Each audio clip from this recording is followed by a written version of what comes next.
He is the man that leads the OBR, the Office for Budget Responsibility, which, of course, published the budget ahead of times, which led to market impacts.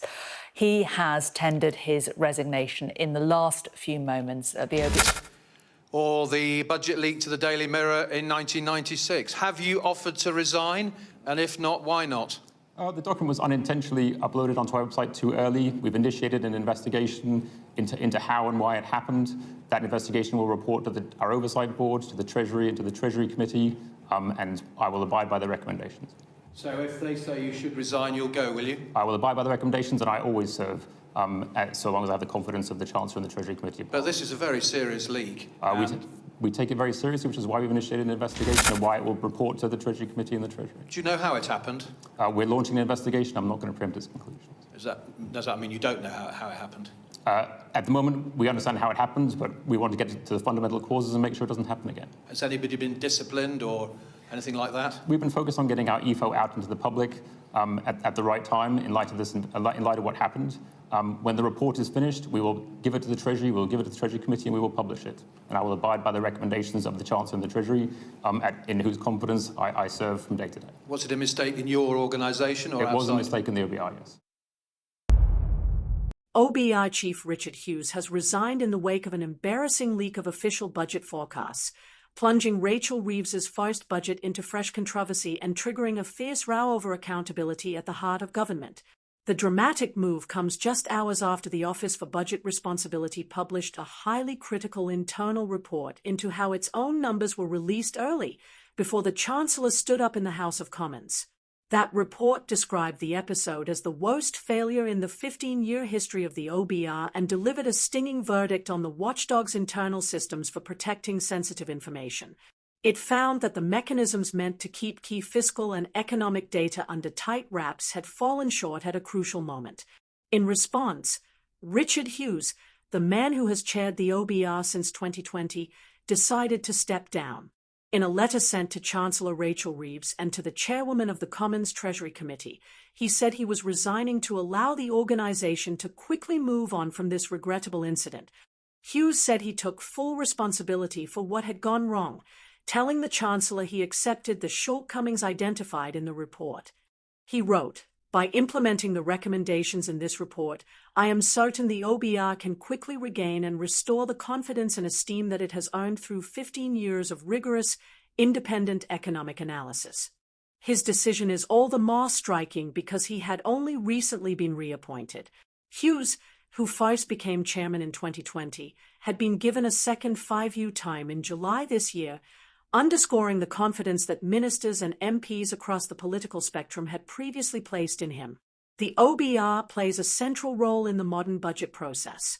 It is the independent body tasked with scrutinizing the government's tax and spending plans, producing official forecasts for growth, borrowing and debt, and judging whether the Chancellor is on course to hit key fiscal rules. Its credibility and the confidentiality of its forecasts in the run-up to a budget are seen as vital for market stability and for public trust in the numbers underpinning economic policy. That is why the leak has caused such alarm, and why the resignation of its chair has such political weight. For the government, Treasury Minister James Murray moved quickly to acknowledge Hughes's departure and to thank him publicly. Speaking in the House of Commons, Murray told MPs, "During this debate, Richard Hughes has offered his resignation, and may I put on record on behalf of the government our thanks to Richard Hughes for his dedication to public service." But while the Treasury sought to strike a respectful tone, the opposition benches were not in a mood to be so generous with their political rivals. Conservative leader Keir Badenoch accused Chancellor Rachel Reeves of using the outgoing OBR chief as a human shield to deflect blame for wider turmoil around her budget. Responding to the news of Hughes's resignation, Badenoch took to X, the platform formerly known as Twitter. In a pointed statement, she wrote, "Someone has resigned as a result of the budget chaos, but it isn't Rachel Reeves. Why is it always someone else's fault with Starmer and Reeves?" Her intervention crystallizes the political battle line that is now emerging. On one side, Labour presents the resignation as an act of responsibility by an independent watchdog determined to learn lessons and move on. On the other, The Conservatives are seeking to frame it as yet more evidence of what they call budget chaos and of a government culture in which others carry the can while ministers escape consequences. The precise details of how the forecasts came to be released early have not been set out in full in the public domain. What is clear from the OBR's own description is that its internal controls failed to prevent the early publication of material that is supposed to be tightly held until the Chancellor is on her feet. It is this system's failure, and the resulting embarrassment, that the internal report branded the worst breach in the organization's 15-year existence. Hughes's decision to accept full responsibility does not necessarily mean he was personally involved in or aware of the leak itself. Instead, it reflects the convention that those at the top of independent public bodies carry ultimate accountability when things go wrong on their watch. His resignation is, in effect, a signal that he believes the OBR's leadership must change in order for the institution to rebuild its standing. Outside Westminster, reaction to the resignation and the leak has been mixed and often sharp.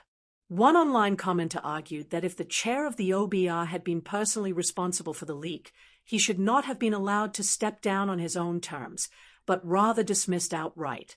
If the chair of the OBR leaked this information, he should have been sacked, they wrote, adding, "Why are people in high positions different from the rest of us who do get the sack for misdeeds?" Another voice struck a more cynical tone, suggesting that senior figures rarely suffer real punishment when they leave office. "Golden cash goodbye will be forthcoming, I expect," they said. "Watch out for the next New Year's on a list." Those comments highlight a broader public frustration about accountability in public life, the sense that when serious mistakes are made by senior officials or politicians, consequences are limited, delayed, or cushioned by payoffs and honors, rather than being swift and severe.